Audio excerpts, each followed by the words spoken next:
submitted for your approval. A fan-based show who encompasses the multi-twined multiverse of superheroes, villains, sci-fi, fantasy, horror, and action comedy. All whose genesis stems from the printed page of the comic book. At the logo streaming towards your head, you've just entered into comics, cons, and beyond.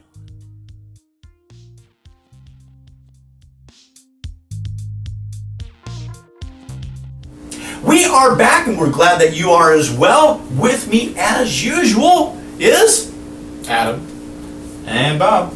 And I am Lawrence, and we are starting off as we usually do with comic book to screen shenanigans. That's right, and we have some ones that are coming up in the new year that should be absolutely awesome.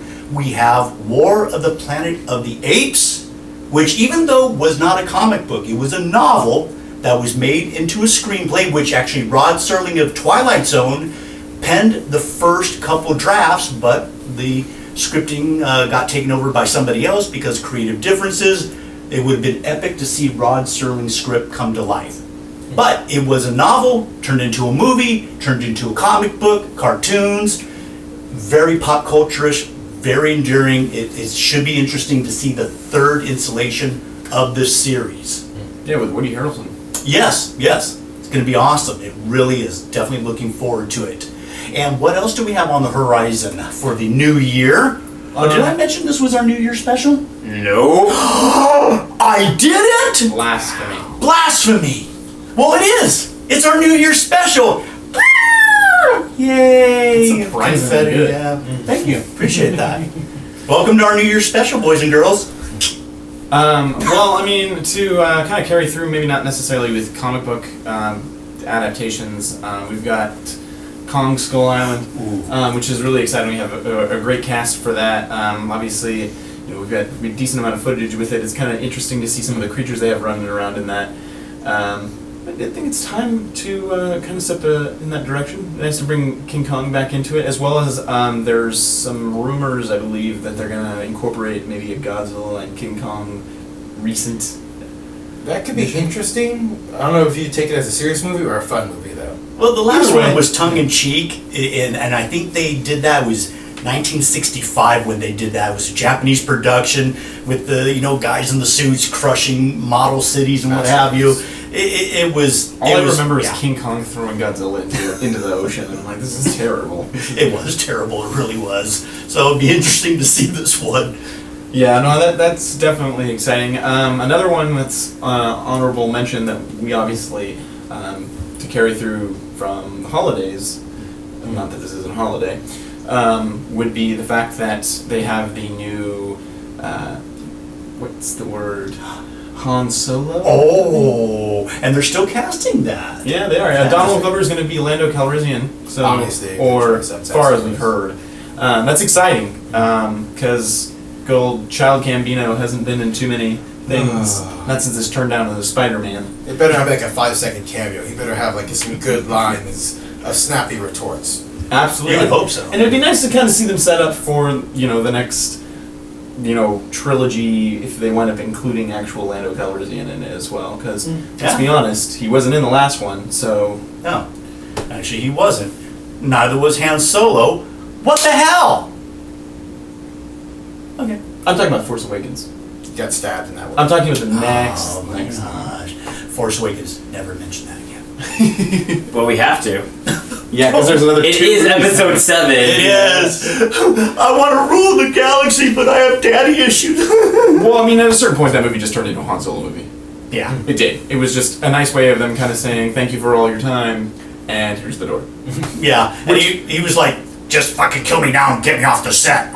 Okay, I'm done. Which is, I can't believe we haven't mentioned this, Blade Runner. Harrison Ford. Yes! Blade Runner 2049. That's going to be freaking incredible. With Ryan Gosling as well. Yes. I don't think there's anyone out there whose heart didn't beat a little bit faster after seeing this. So, but I know when we saw the preview, when we went to go see the Rogue One, I was like, like that. So got pretty excited. Absolutely. And to kind of continue with a little bit of the Star Wars, we have There's some rumors, not to say that there's any validity to this, but a lot of fans out there, and I myself included, would kind of like to see a Boba Fett movie. And I think that they're kind of mulling it over. Obviously, it's a sensitive topic because a lot of us out there are fans of Boba Fett, and we want to see this done right. So we'll see what happens with that.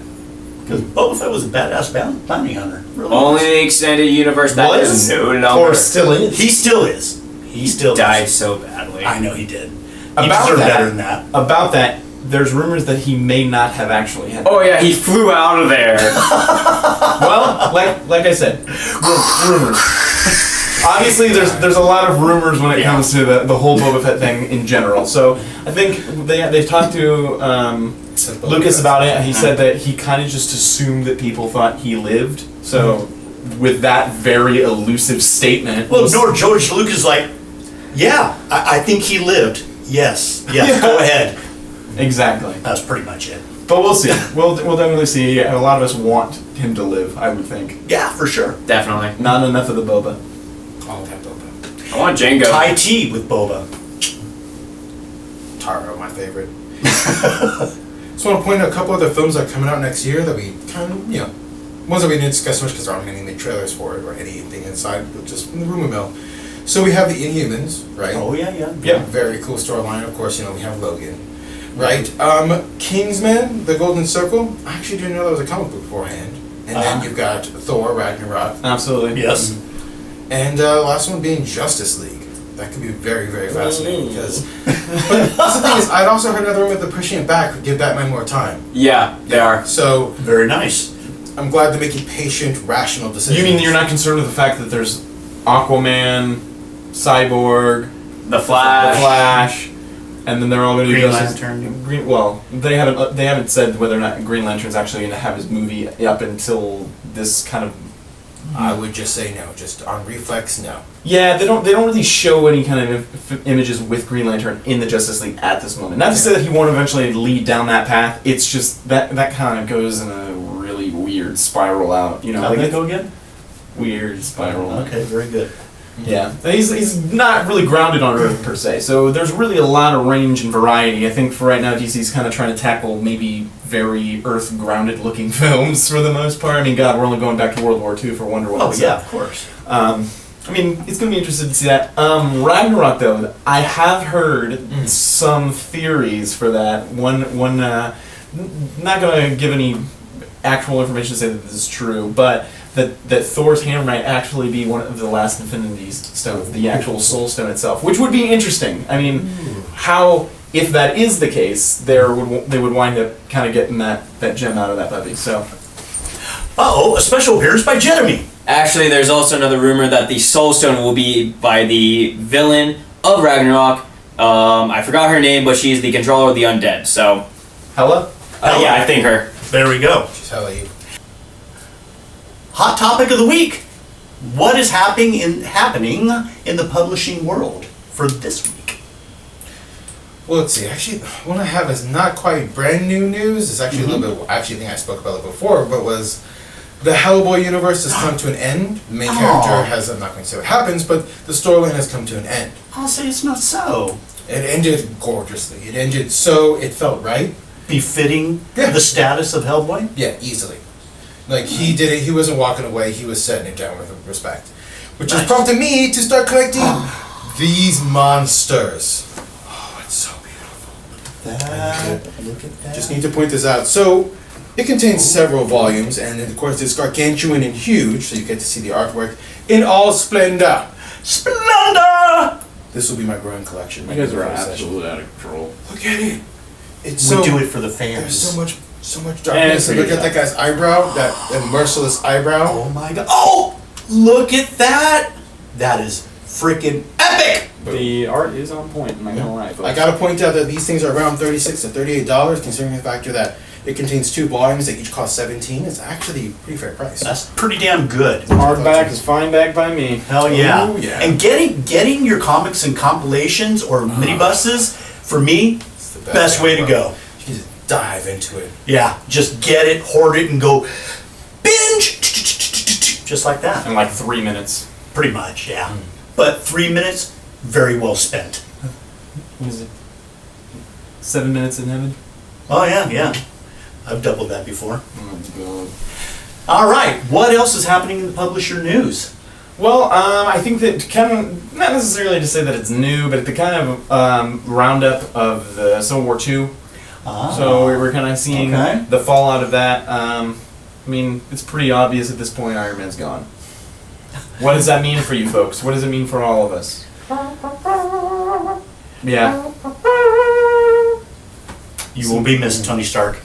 Well, kinda. I mean, so he's coming back as Riri's Mentor? AI. Oh, kind of like Jarvis. Yes. Ooh. Yes. So we'll see what path this leads down. There's not too many. There's a lot of discussion about it. I'm not gonna say it's a bad thing. I'm not gonna say it's a good thing. I'm interested to see where it goes. Obviously, Tony Stark, fantastic. Yeah, awesome but character, we again kind of hit it home. We need new things every once in a while. And New Marvel's kind of transition. trying to drag out, like, in case Tony Stark, our Tony Stark, which would be Robert Downey Jr., takes a step down, what that means for Marvel films.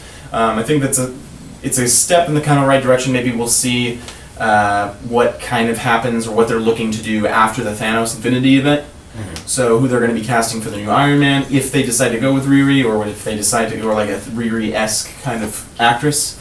But as well, that means that we have Riri coming out as the new Iron Man. I do know that Doctor Doom is kind of taking an odd step into that direction as well. He's Iron Doom.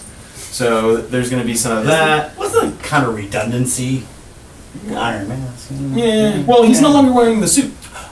He's been completely healed, so well, there you go. he still deals with the Doctor Strange-esque, whimsical, overpowered Monsters? sorcerer kind of guy that he is, but he is kind of approaching it at a more of a hero standpoint. So we're going to kind of see, will he be able to redeem himself for all the previous sins that he's committed? Is anyone going to be able to forgive him for those sins?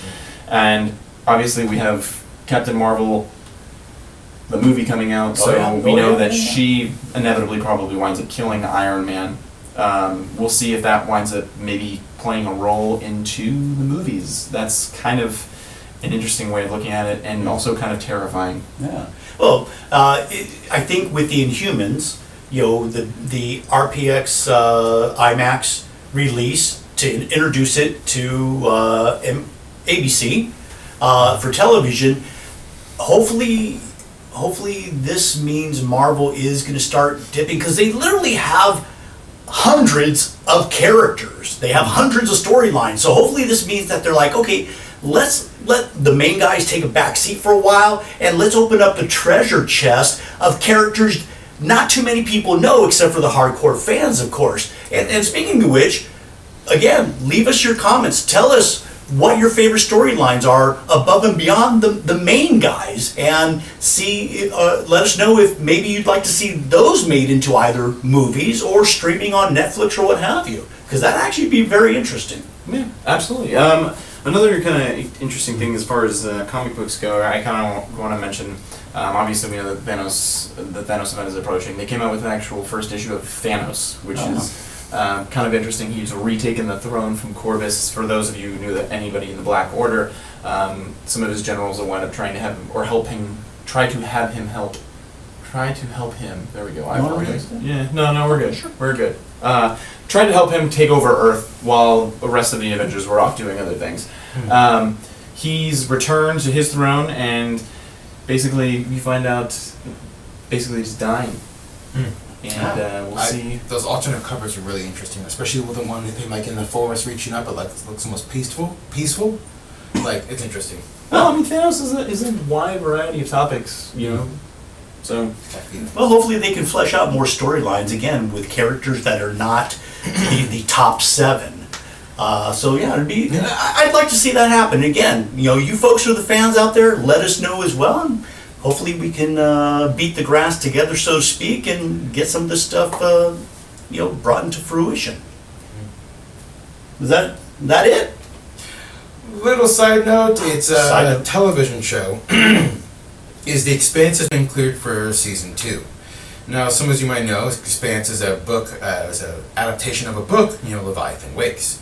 which in certain circles is considered to be one of the best science fictions written, especially because the characters and they're relevant to like human. Like it's one of the few storylines where A, humans are not the apex, and B, technology is not solve all magical problems.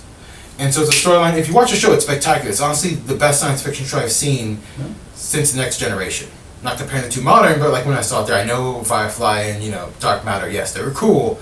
But this one's spectacular. In all honesty, the characters are actually human instead of this stylized idea of who we think we will be, and it's almost a real projection of how we're going to be once we try to expand outward into absolute nothing and death. Nice. When we These expand. pants.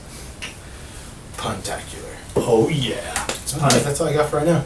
All right, perfect. Well, it is that time again, boys and girls. We are going to hand it over to Jeremy in the gamers realm, and he's got some incredible gaming news for you. Take it away, Jeremy. Happy New Year's, everyone. Yes, I am Jeremy Gibbs for Gamers Realm. Welcome. Now let's get straight into the news. Well, first off, to end off the year, I'd like to go into some of the biggest highlights of December and parts of November. 1, Red Dead Redemption 2. That's huge. Cannot wait for that. Last of Us 2, another sequel that I've been anticipating for so long. Last of Us 2 actually is going to be centering around Ellie, I believe in her younger adult years or late teens. So look forward to that. I'm excited for that. Need to get a PS4 though to play it. Hint hint. Christmas, Hanukkah, PS4. He'll get the message in the editing. Anyways, also in the big news is Terry Crews. Yes, he has visited Overwatch recently at Blizzard Studios, and one thing that would have been amazing for all fans to love is him voicing one of the new heroes. I'm thinking champions because I'm thinking League of Legends. We'll get to that soon. But Overwatch has a new character going to be coming out. I believe his name is Doomfist, and we're all hoping that Terry Crews is going to be the voice actor. I'm praying for it. It would actually make me really want to get Overwatch even more than before. And now, because I did say champions, I'm going to League of Legends. To finish off the year, we have Huni going to be joining SKT, replacing Duke, and Sky joining it as, I believe, a substitute for mid lane. But for us at Comics Cons Beyond and Gamers Realm, that's it for this year. See ya. Bye. All right, well, that ends it for our end of the year, coming New Year special. Hope you guys had a great time. As always, we do appreciate you tuning in. Please let us know what you think. Subscribe to the channel, like us, leave your comments. As always, for Comics Cons and Beyond, I am Lawrence. Adam. And? Oh, me? Yeah. Jeremy. That's right, and we will see you